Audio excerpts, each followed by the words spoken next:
Have you ever wondered why, once you reach a certain age, the company of some people, even the dearest ones, begins to feel too small for you? Why do you feel drained, irritable, or just plain bored after spending time with them?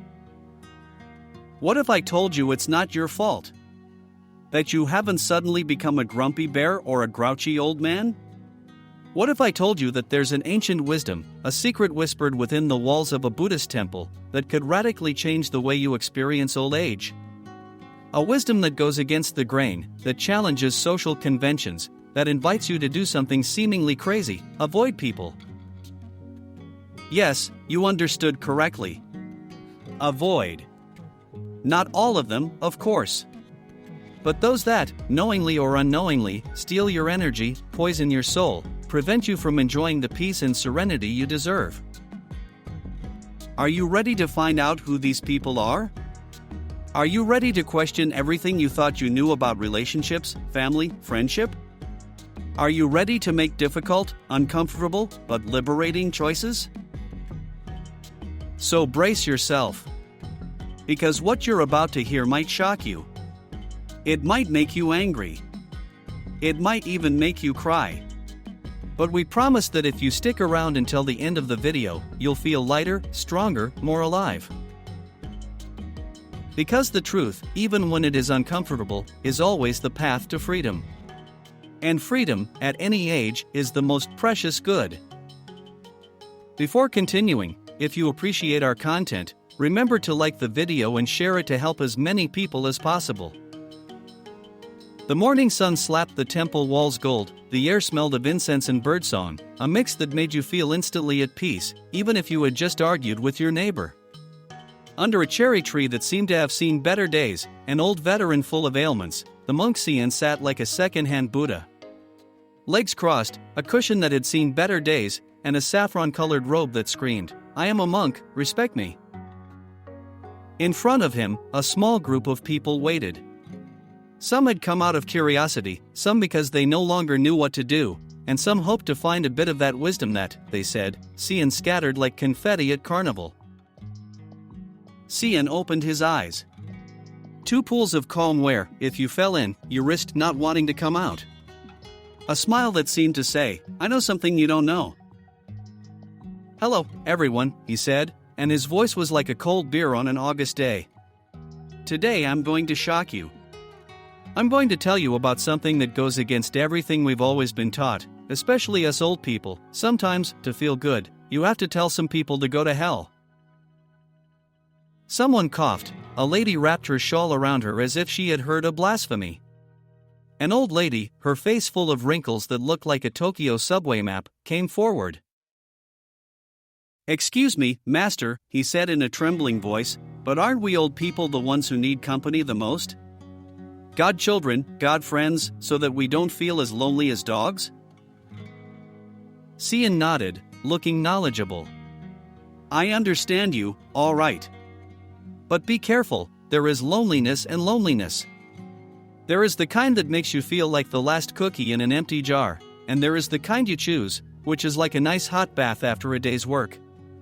A luxury." He pointed to the dried cherry tree. "Look at this tree. For years, it has given flowers and fruit to everyone, without asking for anything. A real Santa Claus. But now it is withdrawing. It is saving its energy. It is learning to say, 'No, thank you, I have already given.'" Silence. Cian waited for the metaphor to do its work. It's the same for us, when we start to feel our bones creaking. When we're young, we're trees full of leaves. We throw ourselves into the fray, we make friends, we fall in love. But then, the energy wanes. And if we continue to waste it with people who aren't good for us, who suck the life out of us, we end up like this cherry tree, dry. A man, looking as if he had just discovered he had paid too much in taxes, raised his hand. "Master, what are these relationships that are hurting us? Who should we avoid?" Cian smiled. A sphinx's smile. "You're about to hear something that will turn you upside down," he said. You may find that some of the people closest to you are the ones who hurt you the most. I'm not talking about strangers, but about siblings, children, friends, wives, or husbands. Because, let's face it, some relationships are a disaster. And to drag them along when you're old, that's crazy. It should be a hospital. His words were like stones thrown into a pond. Think of life as a house, he continued. You've built it brick by brick. Each brick is a memory, an achievement, a person you've let in. Now, as you get older, it's time to do some spring cleaning. And maybe lock a few doors. Because not everyone who knocks brings good news. Today I will tell you which people to stay away from if you want to live peacefully, Cian added, and instead of making a bullet list, he began to describe them as if he were painting portraits, one after the other. There are the chronic whiners, for example. They are like fountains that, instead of fresh water, spit out complaints. Every meeting is an opportunity to list their troubles, the problems of the world, the injustices. Never a joy, never a hope. Being with them is like drinking vinegar, it ruins your stomach and your mood. And at a certain age, mood is as important as blood pressure. Then there are the critic attacks, Cian continued, shaking his head. The ones who always have something to say about everything. You do something, and they find fault. You say something, and they correct you. They're like mosquitoes that constantly bite you. And at our age, we need to be told that we're fine the way we are, not slapped. Beware of emotional blackmailers, too, the monk warned. These are real magicians. They make you feel guilty, they make you feel indebted, they tie you to them with invisible strings. They tell you, if you love me, do this for me, and you, like a fool, fall for it. But at a certain age, we have to learn to say no, thanks, I don't want to. We have to be free to do what we want, without feeling guilty. And what about the energy thieves? Cian continued. The ones who stick to you like muscles, and talk to you, and in the end you feel empty, like a tube of toothpaste that has run out. They only talk about themselves, their problems, their things. And you? You don't exist. But at a certain age, energy is precious, we can't waste it on these emotional vampires.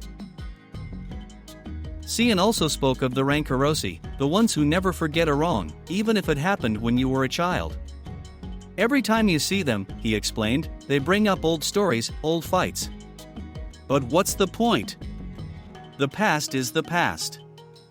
At a certain age, we have to learn to forgive, to let go. We have to live in the present, not stay stuck in memories.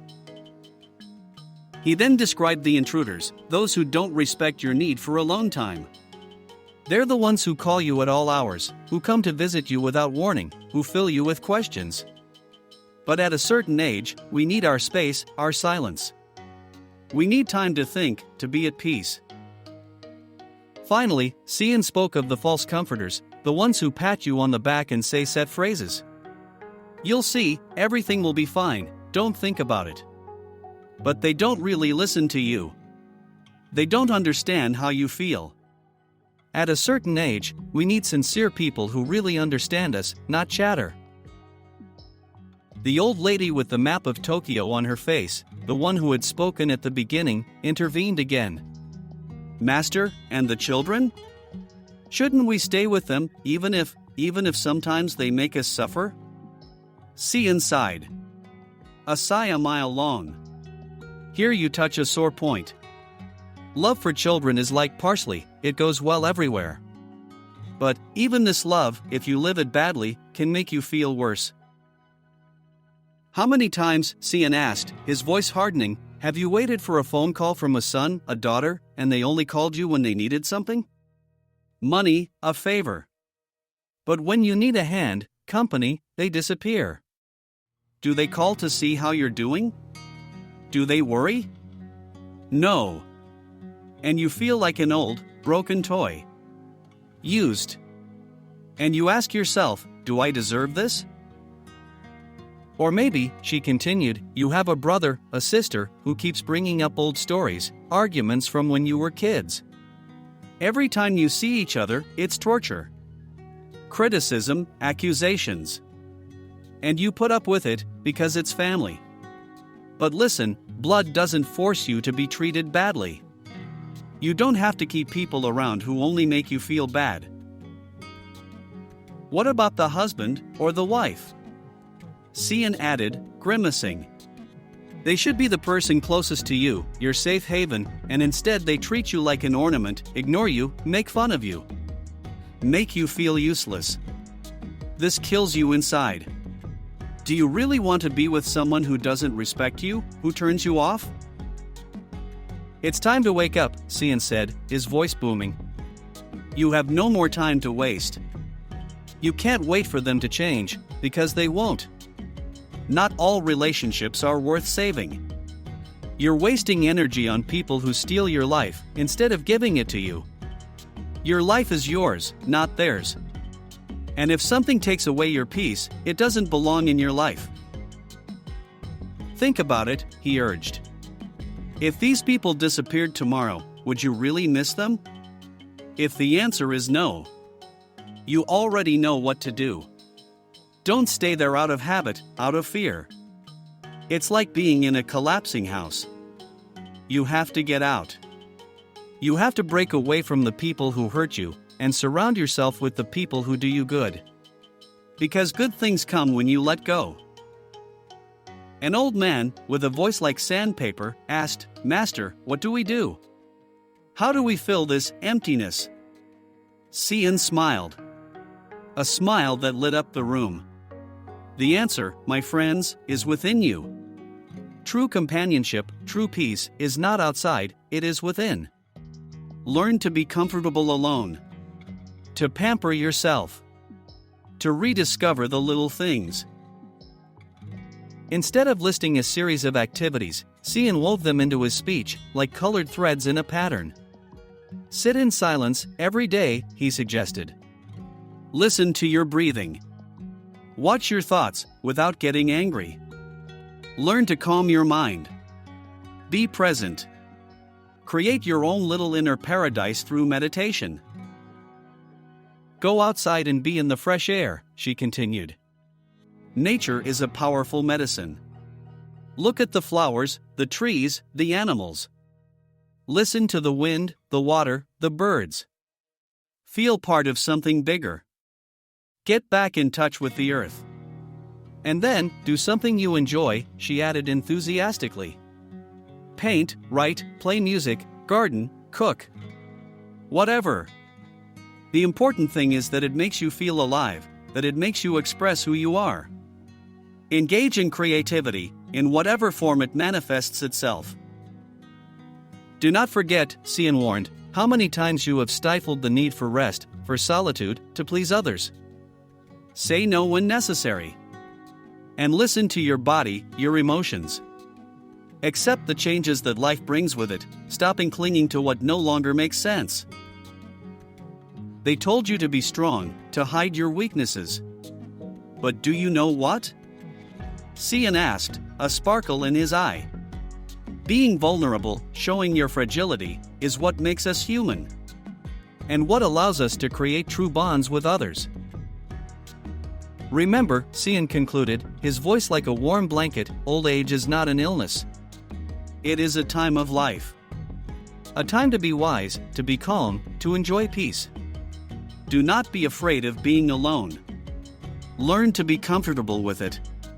To make it an opportunity to grow within. And when death comes, welcome it as an old friend, taking you on another journey.